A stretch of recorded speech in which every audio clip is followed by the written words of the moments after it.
Welcome to the fourth episode of the Titan Talk podcast, as we will be diving into this week talking about what trades happened during the trade deadline, what all the news came out during the bye week, and where the Titans are going into for the 2026 NFL Draft, and how they did get the number one pick currently. So we're going to dive into our three key takeaways for this week, even though there was no game to review. And all honestly, I think the Titans won this bye week by a lot with everything that's happened this week. What was your thoughts on all the trades and news coming out during the bye week, Luke? Last week I said look forward to the Titans losing this bye week by 6 to 7 points. But this week, I'm telling you right now, the Titans won this bye week. This is probably the happiest I've been a Titans fan since, it's been a while. Because like the Cardinals game, we really didn't deserve that win. We don't really deserve this win, but you'll take wins where you can get them right now. And the Titans making a couple of good trades, a couple of bad teams losing, and the Titans are set up cruising for the number one overall pick. They, in fact, are, with the New Orleans Saints defeating the Carolina Panthers this week. We also had the Jets. I think they did beat the Browns this week, and that skyrocketed the Titans back up to number one for the pick overall in the round one. So as of now, if the season ended today, the Tennessee Titans would have the number one overall pick, which I am ecstatic over that fact, because now just with having the number one pick, Titans have a lot of power in that position. I'll tell you right now, if you're a Titans fan, the number one thing right now you need to be working on is you need to be an Indiana Hoosier fan. You need Ferdinand Mendoza's stock just continuously to rise, because I want there to be someone, whether it's Mendoza or someone else, a quarterback that teams want so much they're going to be willing to give up multiple first-round draft picks in order to get that. And we'll sell high, Nate, and we'll ride off into the sunset with majestical Cam Ward. Yes, I agree, especially with the Jets probably going to be needing a quarterback this week. They went crazy. I think the Jets did win this trade deadline, and I think they got a total of wasn't it 4 first-round picks or so? Oh, yeah, with the Quinn Williams and then the Sauce Gardner trade for the Colts. I didn't think that was a good trade for the Colts at all. That's mind-boggling, yeah. How? He's got a big name to him, but if you look at his stats and stuff, really statistically, he's not that good, and he is one of the most penalized corners in the NFL since he's came in. And you saw him in, Germany this week. Drake London absolutely torched him in the end zone to catch a touchdown on top of him. So I just don't – he's a good corner, but 2 first-round picks, it seems like it's a lot to give up. And A.D. Mitchell as well, giving up their second-string receiver as well. I will tell you, I do think the Colts have a good owner, though. I like the Colts owner. Ursay Gordon. I wish we had an owner like that. I don't know about that, because I think the Colts are headed in the wrong direction, but that's nevertheless. I think the Titans – with the power they have, my hope with all this draft stuff going around is that I hope the Titans trade the number one pick to a QB needy team like the Jets, get them to trade up, maybe give us their third and 32nd round pick, or third and 32nd pick in the first round, and with the first pick we could have our choice, because I imagine Ruby and Bain would still be available. And then also, hopefully, later in that round, get a solid corner for replacing L'Jarius Sneed, who might not be here next season. Oh, I don't think L'Jarius Sneed's going to be here next season. I don't think we're going to sign Chig back. I think there's a lot of Titans. You're going to see a lot of turnover this season especially, even more than the past 2 seasons, maybe even combined, just because of how young the Titans are and how they really have realized that the players that they have on their roster right now are not winning football games. There's a lot to deal with the X's and the O's with Brian Callahan and stuff, but at the end of the day, you have to have the Jimmies and the Joes, and right now the Titans, their personnel just isn't able to cut it. No. Well, we're going to be diving into the next week's game at some point during this episode, how the Titans might end up declining their draft stock going into this week against the Davis Mills-led Texans, most likely. But next thing we're going to move into is safety Quandre Diggs getting released by the Tennessee Titans, Cam Ward's cousin. I didn't really hate this move by the Titans because, it gives third-round rookie Kevin Winston Jr. more time to develop and have a solid showing for himself going into 2026. What was your thoughts on that move that the Titans made this week? I didn't really like the fact that we traded for him in the first place, and he was like a chameleon. He just blended in. He didn't really do much. When he was on the field, he wasn't the worst guy on the field, but he also wasn't anywhere near the best guy on the field. He was just, I don't think he's a starting NFL talent. Yes, is he a good depth piece to have on your backup? Yeah, but he's not the kind of guy you want playing 40, 50 defensive snaps. Really, he's not. And I think the Titans are in a situation now where we're not going to the playoffs. We're not going anywhere this season. See what you got, especially with the rookies and Winston and stuff like that. See what these guys have in them. See how good they can possibly be, like the Winstons, like Cody Barton, dare I say Xavier Restrepo. See what you got in some of your younger players so you know who you need to replace next year and who you can work with and try and build and develop in the following seasons.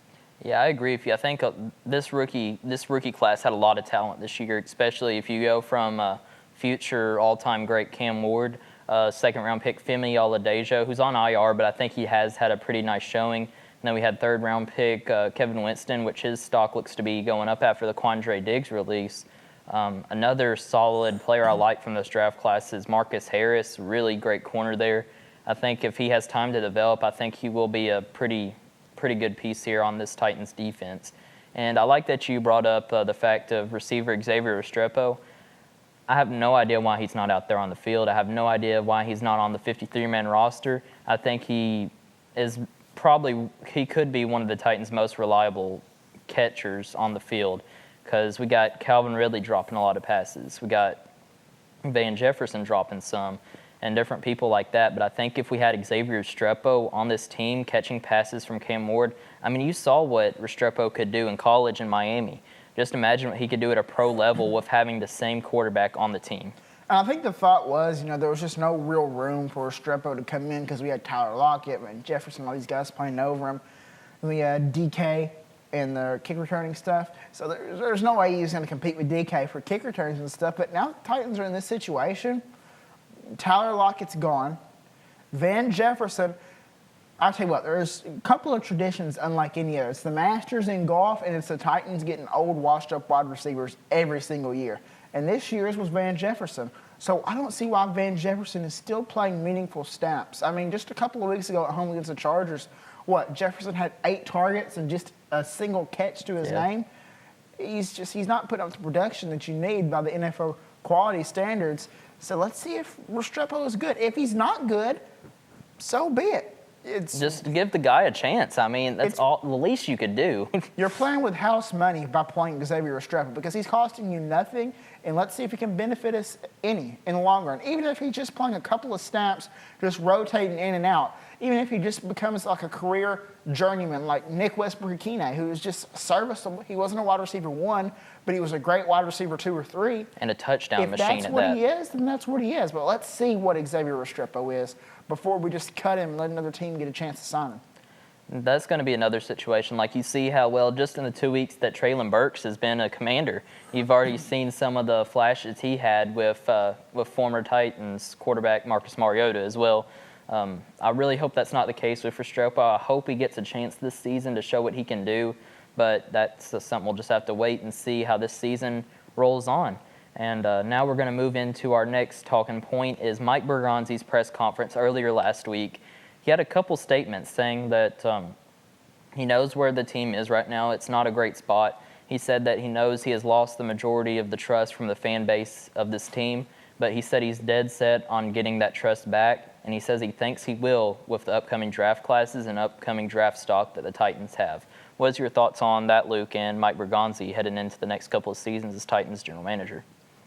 I mean, there's still a lot that needs to be improved. The Titans are not a good football team. They're probably going to get the 1 pick once again. I want to see what he's able to do with that. Hopefully. But from his only draft we saw, he's drafted pretty good. Take a look at the weapons offensively to start with. Helm, Ayor Manor, and DK. Those were looking to be 3 pretty good draft picks, and he was plugging them out of late rounds and stuff like 5th, 6th round picks that are playing meaningful football. If Cam Ward turns out to be good, then those 4 offensive weapons, that could be a powerhouse depending on development for the next foreseeable future. But think about who's over Bergonzi. Amy Adams Strunk, the owner of the Tennessee Titans. Titans are building a new stadium. I don't know if you went and watched the game yet this year, but that stadium is flying up. You can already see the outside shell, and I think they're going to be working on the inside. I think the goal is after Thanksgiving, have the outside done, be working on the inside. That stadium is going to be ready to go in 2027. The Titans have got to get it turned around, and if Amy Adams Strunk wants to sell tickets, it starts with the team performing better. Mm-hmm. And I think Bergonzi really relayed that message and tried to smooth things over with the fans and sort of start trying to bring some back.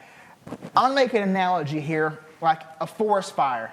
You know, when everything's just charred and burned, but that's when the greenest grass grows and the soil's all fertile and stuff. I feel like that's exactly what Bergonzi's trying to do. He's starting to plant the seeds of things that he's going to put in motion. And so far, Nate, I really like him, and I really liked what he said. I agree with you. I think Bergonzi has done an outstanding job so far. I mean, there is probably one trade I disagree with, but, you know, his eyes is looking towards the future. It's not towards the now, which I think is a good thing. You've already seen the draft class, like what we talked about. The draft class is outstanding. Hopefully we have that same going into next year, possibly even more picks than last year. But I think the future is looking bright for the Titans and Mike Bergonzi if everything holds out to being true. Yeah, but I think one more thing about Bergonzi also is you saw Randy Cawthron. He was not a horrible drafter. He was a little inconsistent, but he was better than J-Rob. Drafting guys. But the thing about Cawthron is the money that he gave players was ridiculous. Bud Dupree, one of his first big signings, he broke the bank for Bud Dupree, who didn't work out too good. Now it's looking like that Calvin Ridley trade signing was a massive overpay. So Bergonzi, I think we're going to see upcoming in this free agency. We'll talk about it a little bit later on who we want the Titans to sign in free agency. But I think the big deal for Bergonzi is signing guys with contracts that are going to be serviceable, but are not going to cost the organization and a lot of dead cap, 20, 30 million dead cap in a year or two. That's his big thing he's got to see this offseason with him. Yeah, I agree. I believe the Dan Moore signing, that was on Bergonzi. That's one thing I disagree with, but so far he's not living up to that $82 million contract, but hopefully things will pan out. Now we are going to move into our next segment as we will talk about this week's discussion post, where we'll be diving into your guys' comments and thoughts on what is y'all's favorite moments as a Titans fan of y'all being a Titans fan. So I move on to that and see y'all in a little bit. Now we will be diving into our next segment where we will be talking about what is your guys' favorite moment as a Titans fan. We'll be diving into y'all's comments and what y'all's opinions was on that. So we have our first comment here by Titan_season. He said the 2021 Titans defense stopping the Bills on the 4th and 1 to win the game. That was a great moment. What was your thoughts on that moment? Oh, that was absolutely wonderful. I was at that game. It was simply incredible. They drove all in the field. I was looking, all right, they got 1 yard, Josh Allen quarterback sneak, simple. They're going to win the football game. And my favorite thing about that moment is how annoying the Bills fans were. Like, ayo, here we go, Buffalo. And just the amount of Titans fans that were screaming, ayo, the Titans just blowed yours, whatever, something. They were just screaming something. I'm not going to say it. But it was absolutely incredible. Me and my dad got back in the car, flipped the radio on, and everyone was talking about like how dumb Sean McDermott was, how he's going to get fired, this, that, and the other. Well, he obviously didn't get fired. But it was still a great moment for a Titans fan. Yes, I agree with that. It was a great moment.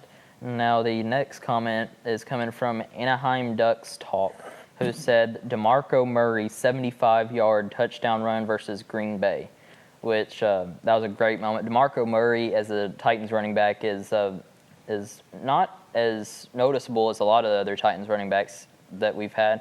DeMarco Murray still was a pretty good running back, though, I believe. Oh, yeah, he had a couple of great seasons with the Titans, and that game right there was seriously incredible. The Titans just came out at home and killed Green Bay. There was a couple of big fights in that game, too. Yeah. If you remember, Taylor Warren got in 2 separate fights, I think, that game. But at this point, Green Bay was still one of the best regular season teams in the league, and Aaron Rodgers was still just unbelievably better than anyone else at the quarterback position. And Green Bay rolled into town, and the Titans just gave them everything. Yeah, a great moment that was, especially with DeMarco Murray. Next comment we have here is from Tennessee Tough _615. He said the 2019 AFC Championship run was prime Titans football besides the Super Bowl run. I agree with you. That's probably my favorite moment as a Titans fan, seeing the Titans one game away from making it to the Super Bowl in over almost 20 years, coming one half of a game up short against Patrick Mahomes and the Chiefs. But that was a great moment, especially that whole playoff run, beating the 1-seed Bills as like a double-digit underdog, I believe, and coming into town and beating the Ravens. Oh, yeah, absolutely. And then we beat the Patriots for the end of the dynasty. That was the wild card game that year, too. It was absolutely incredible. And even that whole season, just Mariota getting benched after we got shut out by the Denver Broncos. Everyone with the Titans season was done. We were 2-4. Then Ryan Tannehill comes back, wins comeback player of the year. Derrick Henry rushes for like 1,000 yards just in December. It was truly incredible, that run as a Titans fan. Yeah. And I would even argue we were one play short of the Super Bowl. Had Patrick Mahomes on, have had that crazy play right before the half spin move into the end zone. Who knows what could have happened? I think they would have won the Super Bowl that year too if they ended up making it. But as things go on, there's a lot of what ifs in Titans history, and that might be one that we'll always wonder about, especially with the A.J. Brown trade. Moving on to the next comment, we have Scobie Bryant, 24. He said, "When we would actually win games." Yeah. Yeah, I guess that's a great moment. And next one, we have one Titans fan, 2024, Marcus Mariota's Chiefs playoff game was insane when he threw a pass to himself. I remember that moment like it was yesterday. That was a great moment. I couldn't believe my mind what I was seeing on that play when Mariota completed that touchdown pass to himself. I think I'll tell you my favorite Titan moment in just a little bit, but this is probably my second one. Jonathan Cyprien absolutely laid the boom on Travis Kelce, gave him a concussion in the second quarter. Kelce went out, and from that point on, it was just all Titans. Eric Decker, Titan legend, Marcus Mariota's pass to himself, and then Titans had the game won, running out the clock, and Derrick Henry fumbled. They ran it back for a touchdown the Chiefs did. I was in tears on my couch, but Derrick Henry's knee was down, and we went on to win the football game. And that was, what a moment, what a game for the Tennessee Titans that was right there. Yeah, really a dark horse game that a lot of fans don't even remember. It was a great game. Moving into our next comment, we have Junior Thompson, 52, saying Derrick Henry's 94-yard touchdown run against the Texans back in 2020 to make the Titans 5-0. That was a great run. I couldn't believe he was making it that far on that run. I thought he was getting tackled at the 20. But as you see him running past down the field, you see him get faster and faster and faster, and seeing the Texans defenders falling down and face planting on the ground. It was a great moment. Man, the more and more I go without seeing Derrick Henry play for the Tennessee Titans, the more and more I realize just how great we had it. If Derrick Henry didn't run for like a 40, 50-yard touchdown, we're like, what's going on? But he was running for 90, 80, 70, 60-yarders on a constant basis. The King was something else, and especially against the Houston Texans. That he saw red when we played the Texans. Yeah, he owned them. Now, moving into our last comment of the post, we have On The Rock _weather, a.k.a. Boston, our audio guy, who will be joining us here shortly. He says his favorite moment as a Titans fan is when the Titans fired Brian Callahan. That was a pretty good moment. I do say so myself. That was a great moment when the Titans fired Brian Callahan. And I really thought things were going to change instantly. They didn't, but still, we got rid of what was a poison to our franchise. Now, Nate, are you ready for my favorite moment as a Titan fan? Yeah, go ahead. I'm ready to hear it. So this was Marcus Mariota's first winning season. We had Mike Mularkey as the head coach right after that disastrous 2015 season. This was in 2016. And the Titans and Marcus Mariota to clinch a playoff berth.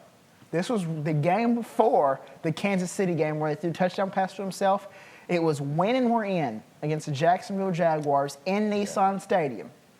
The Jags already had their playoff berth secured, but they did not like the Titans, so they still played their starters. But the Titans in 6-degree weather came out and they won the football game, and the final play to give the Titans a win was a Kevin Byard interception, and then we needed one more first down.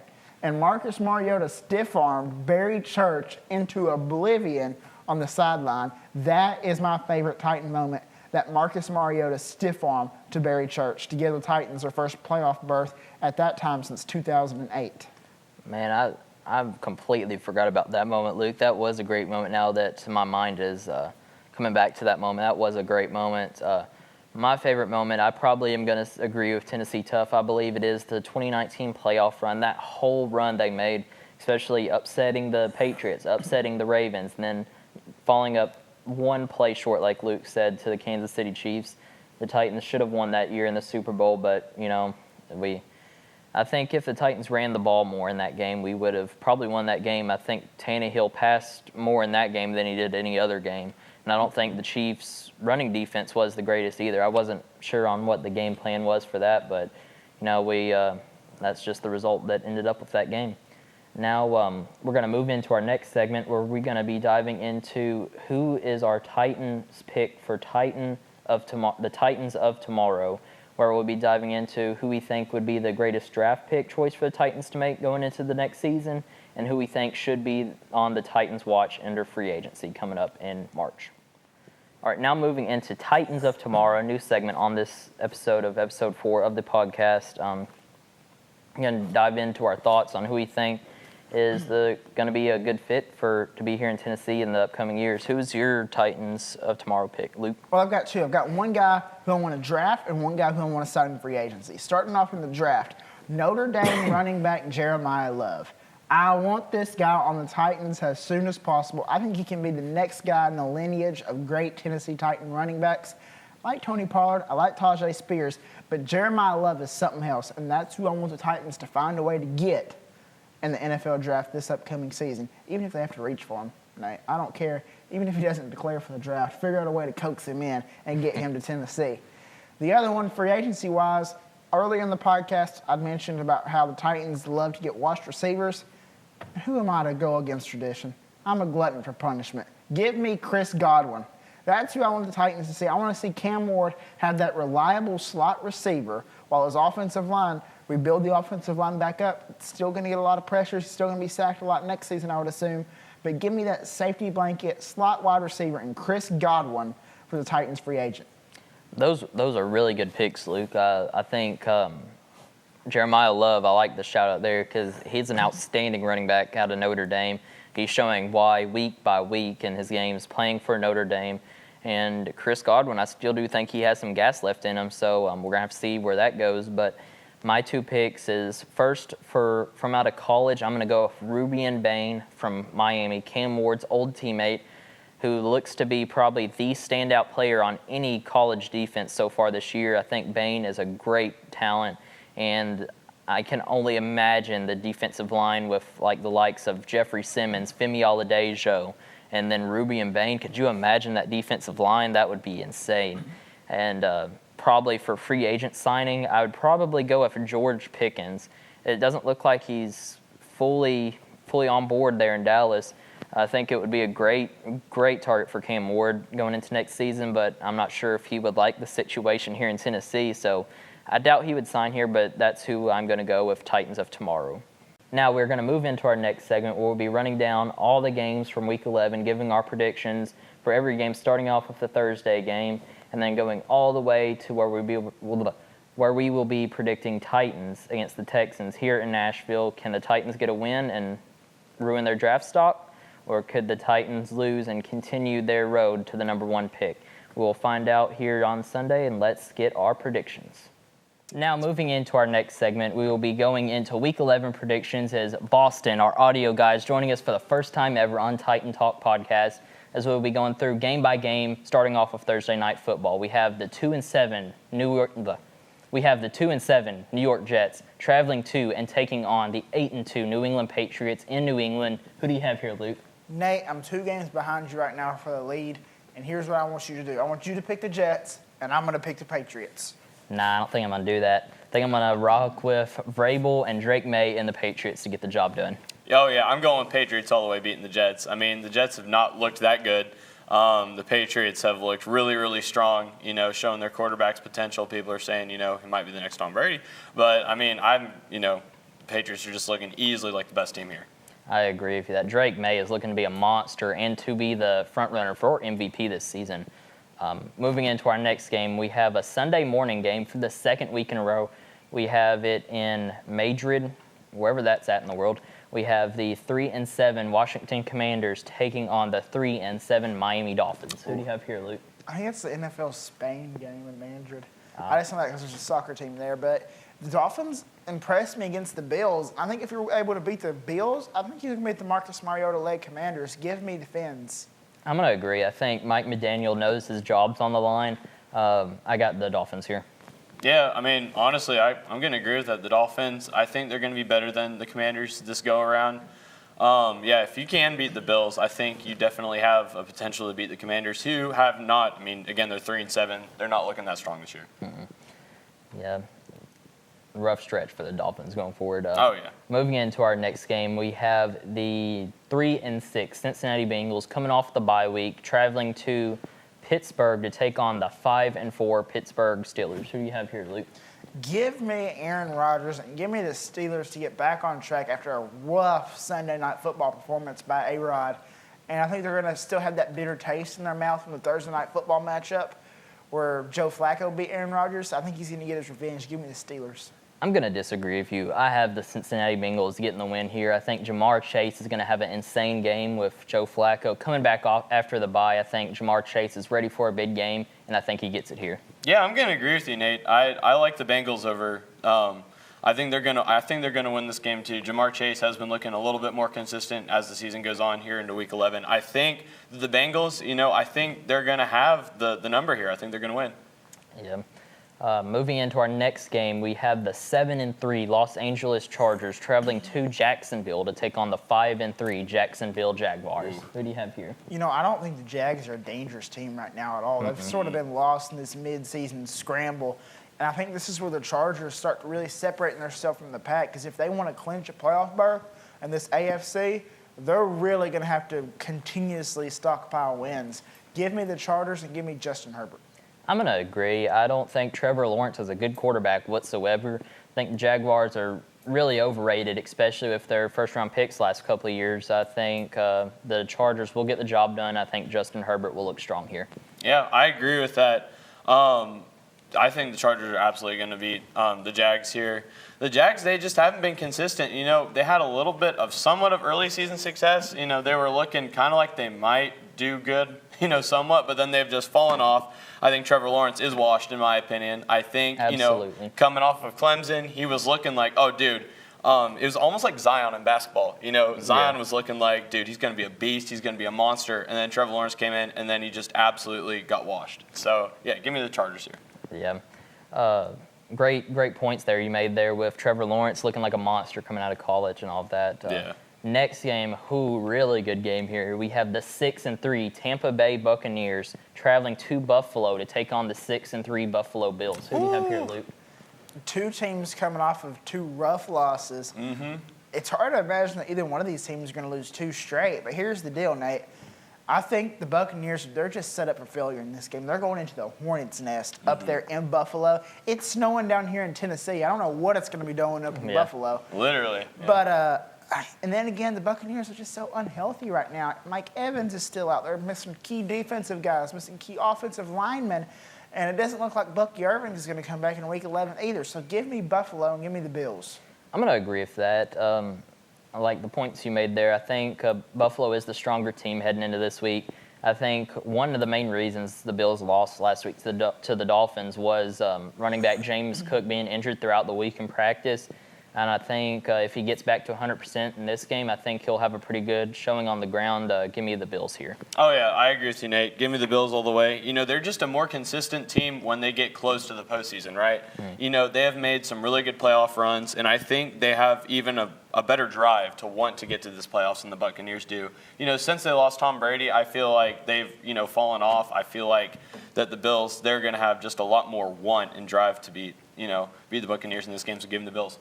Yeah, agree with the points you made there again. I mean, Josh Allen had a rough game against the Dolphins, but I think he gets back on track here. Oh, yeah, for sure.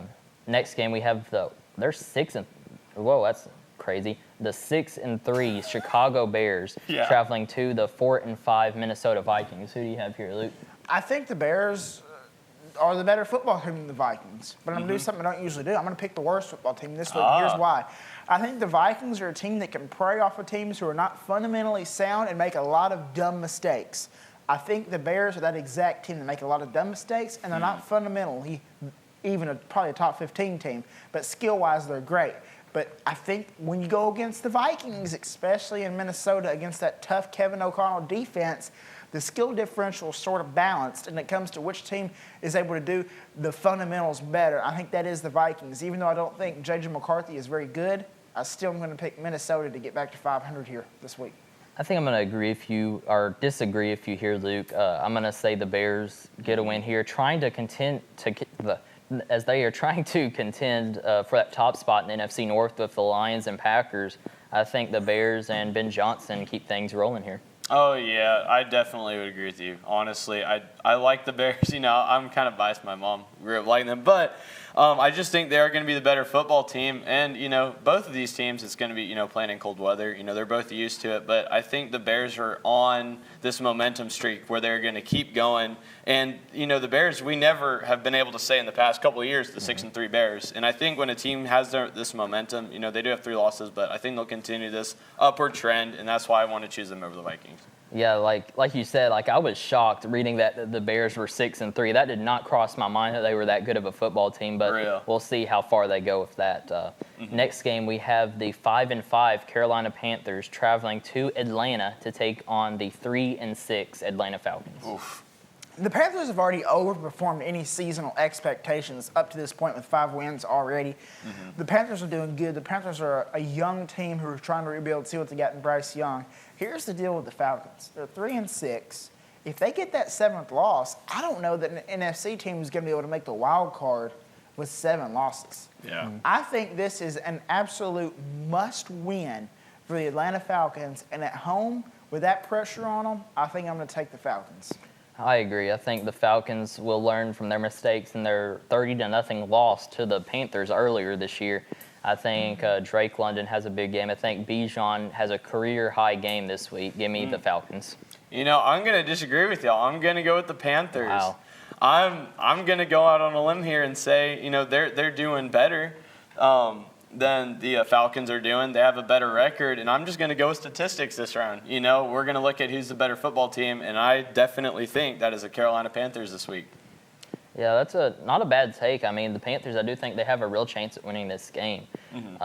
Next game we have here is as of now, the 5-2-1 Green Bay Packers haven't played their game yet. They play tonight against the Philadelphia Eagles, but they will be traveling to New York to take on the 2-8 New York Jets, the Brian Daboll-less New York Jets.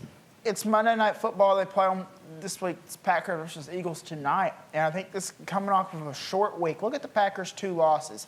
A bad loss to the Browns and a bad loss to the Panthers. These 2 teams, the 2 teams the Packers have lost to were not very good teams you think of.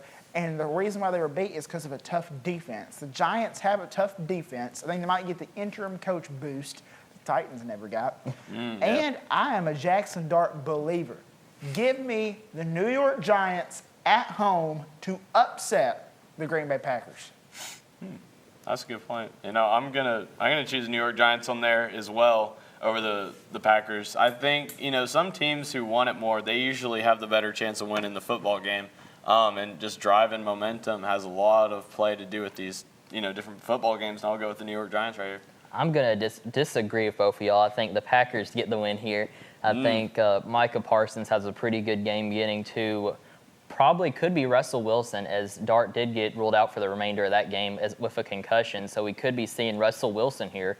And I don't trust Russell Wilson to get a win over that tough Green Bay defense. So give me the Packers. What a layup of a lone wolf you got right there.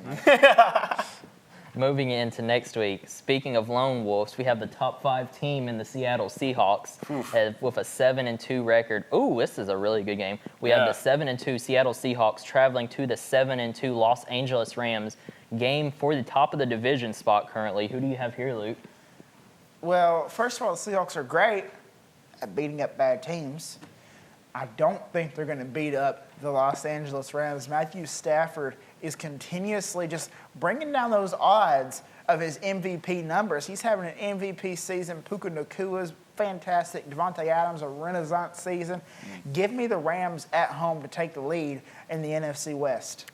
You know what? Even though I think the Seahawks are good and all that, I'm going to agree with you. I think the Rams get the job done. I don't think the Seahawks have that explosive player on the ground game that they really need. I think JSN is a beast at wide receiver for them, but I got the Rams getting this one against the Seahawks. Yeah, Nate, I have that exact same idea and opinion on this game. I think the Rams, especially with Nakua, even in my fantasy league, dude, he has been popping off like every single game. He knows because I've been beating him. Yeah, took a loss this week. Yeah, with Nakua. But I think just their whole team, they have such good chemistry. They have really good coaching staff. They're consistent. You don't see them make these stupid plays and get a lot of penalties on them during the game, and I'm definitely taking them. Yep. Moving into the next game, we have the 6-4 San Francisco 49ers traveling to Arizona to take on the 3-6 Arizona Cardinals. Oof. Yeah, that's a tough one right there. The 49ers, man, I said it for the past 3 weeks. It feels like Brock Purdy's been a week away from coming back for a month or 2 months now, maybe since the beginning of the season. Does this guy not play football? Come on, man. Literally. Give me the 49ers. Please, I want to see Brock Purdy come back, man. I agree. I did see a question that a reporter asked 49ers head coach Kyle Shanahan. They asked him, it feels like Brock Purdy's been on his way back for weeks, and they asked him what's up with that. He said he just hasn't been able to get to 100%, and they're wanting to find that week where he's back to 100%, and that he is hopeful that Brock Purdy returns in this game. I am going to pick the 49ers here. I think Christian McCaffrey has an insane game on the ground and through the air against a not very good Arizona defense. Yeah, I'm going to agree there with you, Nate, right there. The 49ers, Christian McCaffrey, dude, he's actually like a really, really good quarterback. He's showing his finesse. He's showing his capabilities to lead a team and to be able to make sure that they're having consistent play calling and consistent performances in every game. You know, they have a couple losses, but I think they're the better football team here, so I'm going with the 49ers. Yeah. Next game, we have the 4-5 Baltimore Ravens taking on the 2-7 Cleveland Browns in Cleveland. Who do you have here? Baltimore Ravens might be the best team I've ever saw to have a losing record right now. They are scary. They might be one of the most, honestly, in my opinion, they're a top 5 team right now, just on base who I would not want to play. Give me the Ravens to beat up on the Browns next week. I'm going to agree with you that the Ravens win this game, but I disagree with you think that they're a top 5 team in the league. I think the Ravens get the job done here, and hopefully they give Derrick Henry more carries. Yeah, I mean, the Ravens easily are the better team. The Browns are looking pretty sad this season. You know, I mean, there's not much to say except, you know, Derrick Henry, he's looking good. I hope he does get more carries like Nate said, but yeah, I'm taking them for sure over the Browns. Next game, we have really good game here. We have the 5-4 Kansas City Chiefs traveling to Denver to take on the 8-2 Denver Broncos in Denver at Mile High. Who do you have here, Luke? I missed the hot take segment last week, but I'm going to get my hot take in here right now. Listen to me, Cameron. Ooh. The Kansas City Chiefs are the best team in football, even if they are 5-4. Give me the Chiefs over the Broncos in Mile High. I'm going to agree. I think the Chiefs get the job done here. I think the Broncos do have some potential, but I think they're lacking in offensive weapons in their team. They have a really good defense, but I think they are just that one good playmaker away on offense to be a really good team. Give me the Chiefs here. I would say I'm going to disagree with this, and I know that might be a hot take, but, you know, the Broncos are 8-2. Bro, they're absolutely looking good on defense. Also, their special teams are freaking good. So, I mean, if you have almost 2 out of the 3 winning there, you know, out of the better football team, I'm going to choose the Broncos because I just think they're on such a hot streak. You know, they haven't been good for a while, and I honestly think it's what team wants it more. And momentum carries a lot of play into who's going to win that game. And it's at home. You know, they're up in the higher elevations. You know, Kansas City, they're down in the plains, and I feel like that might play a factor with this winter weather coming through too. Yeah, good takes there. I mean, Broncos do have a really good chance at winning this game, but I still think the Chiefs get the win. But moving into Sunday Night Football, great game. We have the 6-3 Detroit Lions traveling to Philadelphia to take on the 6-2, as of now, Philadelphia Eagles. Who do you have here, Luke? Man, the Eagles just take care of business against good teams. I think they're going to continue to just out-talent their opponents. Give me Philadelphia. I'm going to disagree. I got the Lions winning here. I think they had a really good game last week, a really good week before that.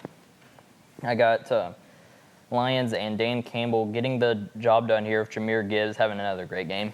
I'm going with the Eagles right here. The Lions, they've looked all right. At the beginning, people were saying they could be, they're probably still going to be, a good playoff contender. But I'm going with the Eagles. They're coming off a Super Bowl win. They're going to have, again, a lot of drive and want to get to that playoff and be in one of the highest seeds. And Jalen Hurts, dude, he's just looking good. He's just looking consistent. He's not – they have a couple losses under their belt, but I feel like you need a player who has the finesse and also who has the leadership in those high-pressure situations. And the Lions don't really have that as much. You need the leadership, and that's why I'm going with the Eagles. Yeah. Moving into next game, we have Monday Night Football. We have the 3-5-1 Dallas Cowboys traveling to Las Vegas to take on the 2-7 Las Vegas Raiders. Flashback to when the Cowboys first got Amari Cooper. It was around this time of the season, around the trade deadline. Jerry Jones realized the Cowboys needed a wide receiver, so he went out and got Amari Cooper. The Cowboys rattled off a lot of wins straight. They made the playoffs. They were a dangerous team in the postseason. I think that might be what happens this season. The Cowboys' defense is bad. Jerry Jones goes out, gets Quentin Williams from the Jets, and I think this might completely turn around the culture of the Dallas Cowboys. They're 3-5-1 right now, but I could easily see them rattling off a lot of wins in a row, especially against a worse NFC schedule coming up. Give me Dallas to get their season back on the right track starting this week. I agree. I got the Cowboys here. I don't think it'll be a close game at all. You've seen how many points the Cowboys could put up on the board.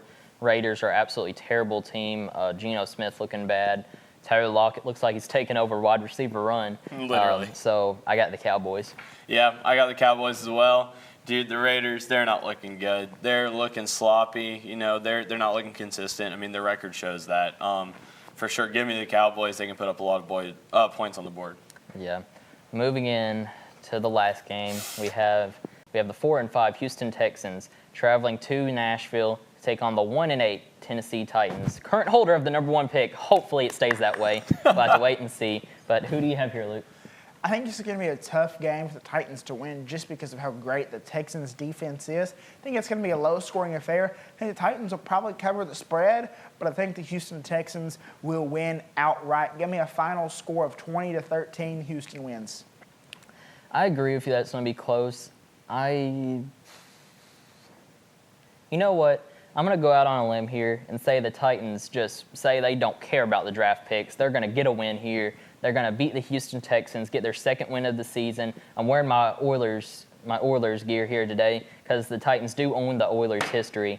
But I think the Titans get the job done here. And I'm going to say give me a 20-17 game, 20-17 win for the Titans. Man, I would love the Titans to win. I would love to have them not just win one game of the season, but I'm going to have to go with the Texans here. They're just a better football team, sadly. They're better on all three sides, special teams, defense, and offense. And I just don't see the Titans being consistent enough throughout the whole game. They look really good always in the first half. And when that buzzer hits and they go into the locker room, and for some reason in the second half, they literally look like they're a high school football team. Some of the parts of the team do, and that's why I'm going with the Texans here. I think they're just a better football team. Yeah, one of the main reasons why I'm picking the Titans here is based off the fact that C.J. Stroud, starting quarterback for the Texans, will most likely be out, they said, with Davis Mills starting again. They did have a huge comeback win over the Jaguars this week, but I think the Titans will take advantage of that with Jeffrey Simmons most likely coming back this week, T'Vondre Sweat still being there, and I just think the Titans really do get rolling here, and I think it will be a close game because, the Titans can't ever make things easy for themselves. But, you take a look at that game right there, too. The Texans, I compare their defense to the Broncos' defense that Cam Ward had to play week 1. The Texans have a very feisty defense that pressures the quarterback, a lot of disguised looks, and I think this game is going to be critical in the development of Cam Ward and see how he has progressed from week 1 now to week 11. I agree with that because that Texans defense, they're going to throw everything at Cam Ward as him being a young quarterback here. I think Cam Ward will progress some in this game. I think he will show and surprise some people. Excuse me. I think that Cam Ward. The Titans are going to get some guys back like Calvin Ridley and maybe Jeff Simmons too, you said. Yeah, I think Cam Ward will continue to get things rolling here. But Yeah, that's what we have for the Titans game this week. Texans looking like an average team. Titans look like a terrible team. But we'll see how draft stock goes, and hopefully the Titans hang on to that number 1 pick, as I think the game for the number 1 pick will be Titans-Saints here in Nashville later on in the year. That game will determine whoever loses will get the number 1 pick, I believe. Hopefully it's us. Hopefully we lose that game. I don't know. We'll find out on that. But I do want to thank Boston for joining us here on the predictions this week. Yes, sir. Check out his YouTube channel. He does weather content on the Rock Weather. Appreciate really that. good content. Almost to 500 subscribers. I can't believe it. So you want to say anything about your channel? Yeah, we're a storm chasing channel that bases our fan base and our channel projection for the future just be off of family, Christ, and weather. We really love just to go storm chase. We love to, warn people about the weather and see some crazy tornadoes. So, check us out on YouTube on The Rock Weather, and you'll have a good time watching us. And I'll put the link in the bio underneath below where you can check him out, as we will wrap things up here of week 4 of episode 4 of the Titan Talk podcast. We will be back next week with our first guest. It's time to announce who that is. Drum roll, please. We have Two Tone Talk, a.k.a. Brad Steele, joining us here next week, as he will be talking ball with us and giving his input on the current Titans team. And we'll see how he thinks on where the Titans are and see what moves he would have made differently than what the Titans have in the past couple of years. So thank you all for watching, and we'll see you all next time.